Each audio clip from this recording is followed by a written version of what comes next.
Let there be peace on earth and let it begin with you.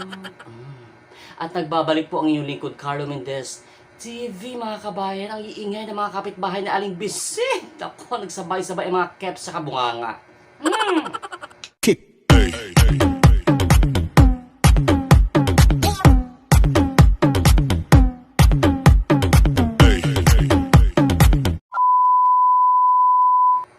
At tayo nga ho, mga kabayan, nagbabalik ang inyong lingkod, Carlo Mendez TV. Ha, magandang araw ho ng, ano bang araw ngayon? Nakalimutan ko na day, ha? Merkules sa inyong lahat. Wish ko na sa mabuti kayong kalagayan, kalusugan at puno ng biyaya sa pang-araw-araw na inyong pamumuhay, okay? Hola! Soy! Dora! Yan. Ay, naku, ewan ko ba nangyari sa buhok ko, mga kabayan, ha? So, ngayong araw ng Merkules, mga kabayan, i-remind ko lang kayo tungkol doon sa fundraising nila Lani, ha? Nakapatid ni Mahal Tesorero, mga kabayan, ha?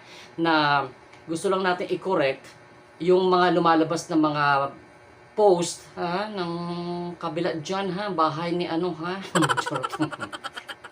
Sa bahay ni Aling Anes, ha?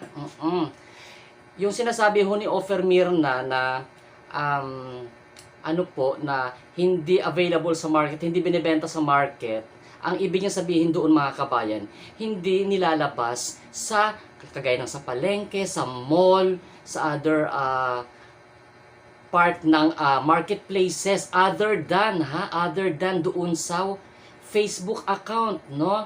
Kasi may possibility ho, dahil nga ho sa malawak ko ang fan base ng Mamigs, no? May possibility po na gayahin or magawa sila ng replika ng t-shirt na yan, ha?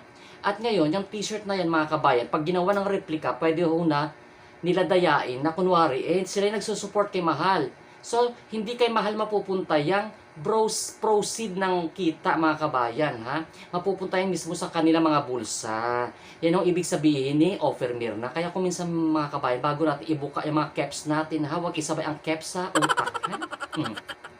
Unahin palagi ang utak kaysa sa caps. Huwag kuda ng kuda. Okay? Alam nyo, may pasma ata ako, mga kabayan. Pinabasbasan ko kayo to. Huwag kayong basta-basta magsasabi ng hindi binibenta. Intindihin nyo muna sinasabi ng isa ni Offer Mirna, okay? Kaya, ay nako, Pilipino, kailangan talaga ipagduldulan sa ngalangala, ha? Ang bawat mga anes, ha? Mga pangyayari para maintindihan, ha? Hindi makuha ng once, ha? May kasabihan nga tayo, once is enough, twice is too much, okay? So, ayan ho, ikiklip natin ngayon, mga kabayan, ang fundraising nila Lani. At ito po makikita ninyo sa inyong mga screen. Without further ado, let's all watch this roll VTR. Yan. Hi! Ito ngayon, para manawagan nga, para doon sa may mga may magininto ang puso na gusto mag-share, mga kabayan, ha, ng in cash.